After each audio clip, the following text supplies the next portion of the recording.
In the fall of 1971, John Wieners, recently returned to Boston, came to a party at 9 Columbus Square, our South End home. On arriving, he said how glad he was to meet some of the new poets on the scene. I see him in our kitchen, wearing a sleeveless sweater and a bow tie, hair and mustache neatly trimmed, talking with the poet Paul Hannigan. The next morning, Paul phoned to ask, a note of incredulity in his voice. That was John Wieners, who wrote the Hotel Wendley poems? He looked like a junior high school biology teacher. For over 30 years, John lived on Joy Street, on Beacon Hill's backside, supported by disability checks that never paid more than $511 a month. In that apartment, he served Louis Warsh, Lee Harwood, and me cordial glasses of cream de menthe and a plate of carrot sticks. We were the Boston Eagle. In the photograph of us taken at Walden Pond, John wears a gold lame jacket. At our dinner table, on the night he gave a lecture on Black Mountain College in our living room, John told me what I had to do to succeed as a stage door Johnny. Our grandmother, a small-town Pennsylvania lady all her life, lived with us in this period, and John liked to visit her to talk about cleaning products.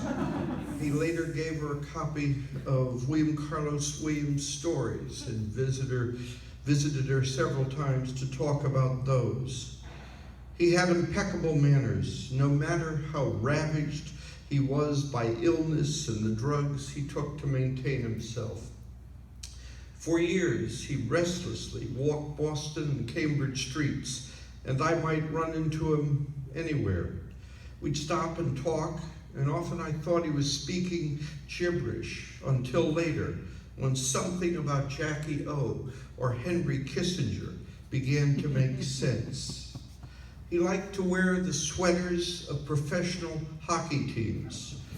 One night we read together, John, resplendent in a Chicago Blackhawks sweater. The letters and cards he sent to me were addressed to Professor Billy Corbett. I'm proud to have been one of those who carried his coffin from his parish church where he had taken his first communion, and women of his age remembered him as Johnny, such a sweet, lovely boy. John survived difficult and disordered days, holding true to poetry, to write some of the most beautiful poems written in America, poems that are alive again thanks to Robbie, C.A., Joshua, and Wave Books. At a celebration of John's life and work at Poets House last fall, I learned that Charity Balls, the poem I am about to read, exists because Raymond Foy transcribed John's babbled words one morning over breakfast. As the editor of John's selected poems and cultural affairs in Boston, Raymond, with masterful attention, care, and devotion, brought John's poems into the light. Raymond, all who love poetry are in your debt. I salute you as a former Bostonian, where your work on John's behalf meant so much to so many.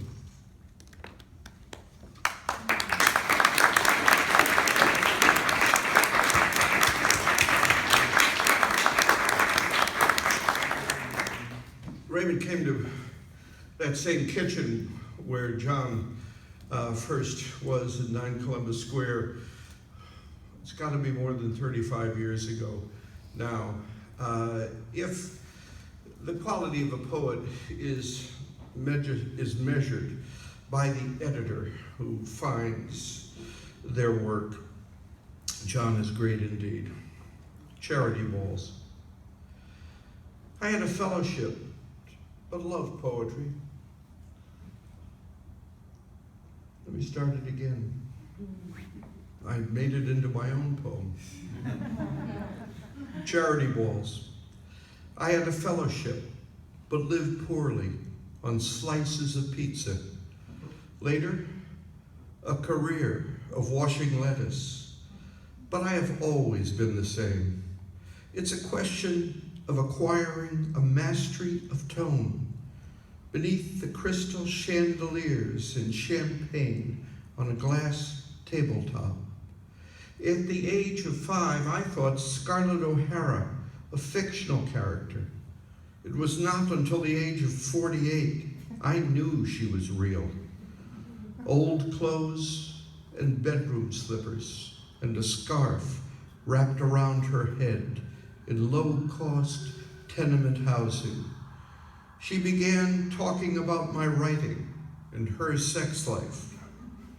I'm curt by nature and dolorous, but I knew if I worked hard, I'd eventually make it. Great applause.